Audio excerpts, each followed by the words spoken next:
zatvorska scena kao uvijek me iznenadi. I to uvijek na drugačiji način nego što sam zamišljao. Bilo društvene mreže, sport ili muzika i tako dalje. Mada što se filmova tiče, moje mišljenje su podeljene. Možda je zato što više volim starije filmove serije u odnosu na novi. Prošle godine je izašao film Lazarev put sa glavnim glumcem Ivanom Bosirčićem, gdje mi je sama reklama delovala obećavajuće. Mada kad sam dao šansu ovom filmu, stekao sam isti osjećaj kao da sam izgubio partiju pokera. Ako će mi iskreno budem, nikad bizarniji film nisam gledao. A sad, kako to, pitate se? Pa, dragi moji gledalci, sad ćete saznati. Očekujte spoilere napred, tako da zavalite se i krećemo.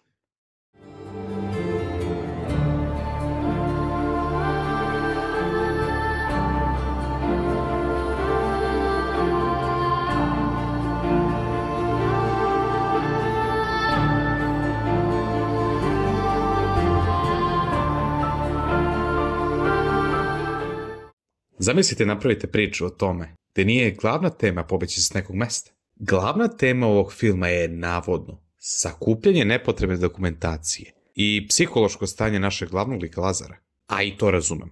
Čovjek je htio pobeći od svog života, svoje prošlosti i problema koje je imao. Plus bio je ulični igrač, tako da stalno je bio u pokretu. Ali više od polovine samog filma je sakupljanje te proklete dokumentacije. Ja ne razumem koji je uopšte smišljao ovaj scenarij. I koga bi zaista privukao takav film?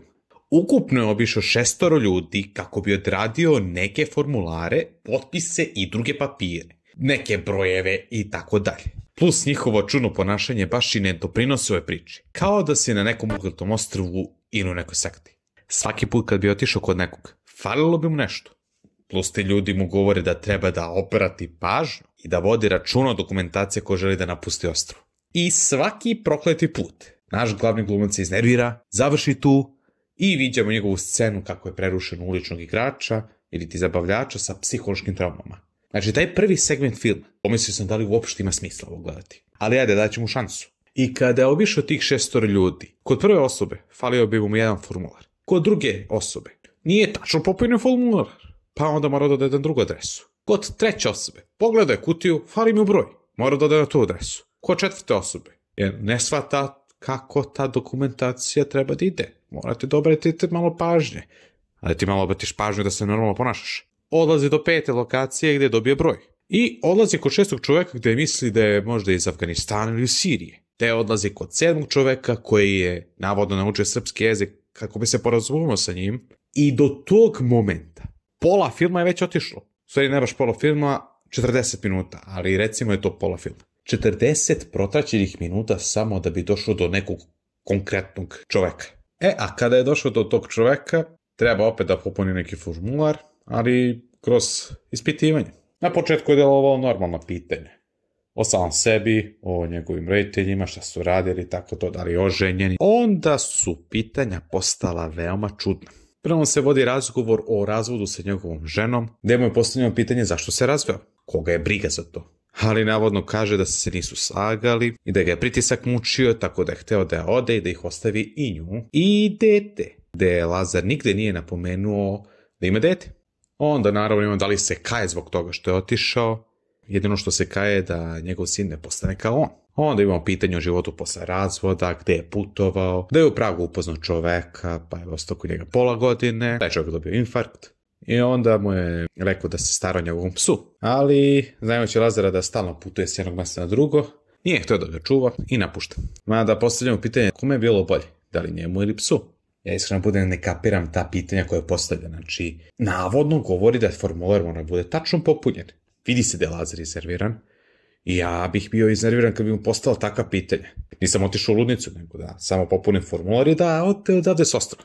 Znači, mora da bude tačno popunjen da bi mogao da napusti ostrvo, inače bi kutija mogla ostane negdje na pršini i nikad ne bi joj napustio. Znači, mora sve bude po njihovom, a ne po svom. Pitam se gdje li sam se toga nagledao. Mada jedino što možemo saznajemo da ga muči strah od svega. Ali konačan razgovor, odnosno konačan segment toga, me je zaista zapitao da li je ovo ispitivanje zbog formulara ili razgovor kod psihijatra sa psihičkim problemima. Saznajemo da nije bio pored majke na samrti na sahrani. To se definitivno kaje. I naravno, posle svega toga, taj čovjek će mu dati adresu gdje će ostaviti podatke. Tako, kad malo pogledaš taj deo filma, izgleda mi kao da samo žele da razvuku film da traje sat i po vremena. Jer i taj segment je dugo trajao.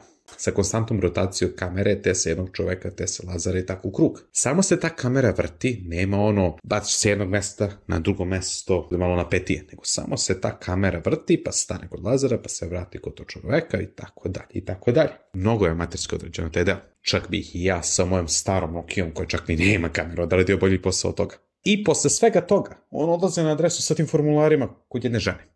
I ona zna srpski, da bi se prilagodila sa turistima. Opet sa tim dokumentacijama i papirima je kao navodno shvatanje te dokumentacije, da mora naravno da shvati kako bi ih napustio to ostrvo.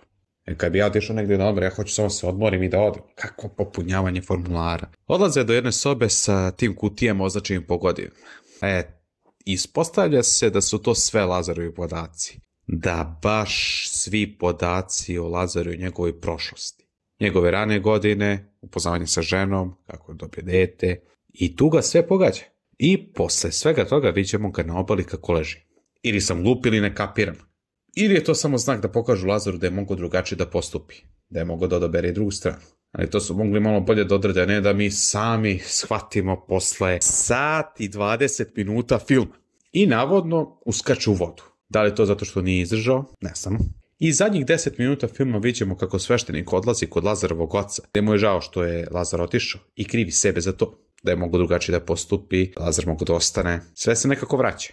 Ali posle vidimo Lazarovu kutiju gde je njegov otac preuzime. Navodno njegovi ostaci ili ti kosti. I vidi se godina 2017. Tako da nije izašao.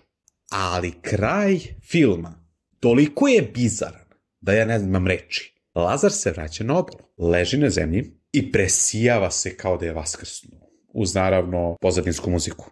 I to je kraj filma. Veoma čudno.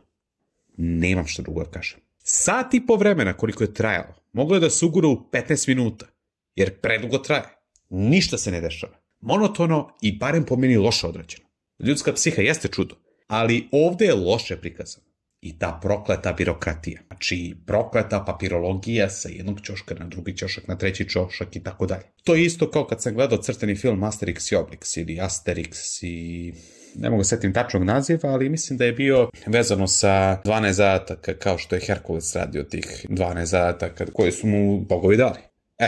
U tom segmentu Asterix i Obelix, jedan od njihovih zadataka je da dobiju dozvolu A37 i odlaze na sve strane gde bi svako poludeo. Treba će vam ovo, pa vam treba ovde, pa odite na drugu stranu, peknite se gore, dole, levo, desno i tako u krug. Svako bi poludeo za to. Verovatno je ta paralela sa tim filmom, ali crtan je bolje određenom filmu. IMDb ga ocenjuje sa 6, odnosno malo jače od 6. Po meni previše to.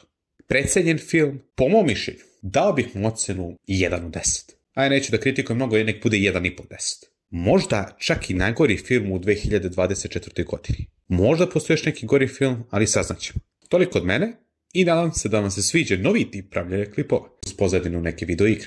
U opisu ću vam ostaviti o koje videoigre reč, tako da nadam se da vam se sviđa ovaj video i vidimo sljedeći put. Doviđenja!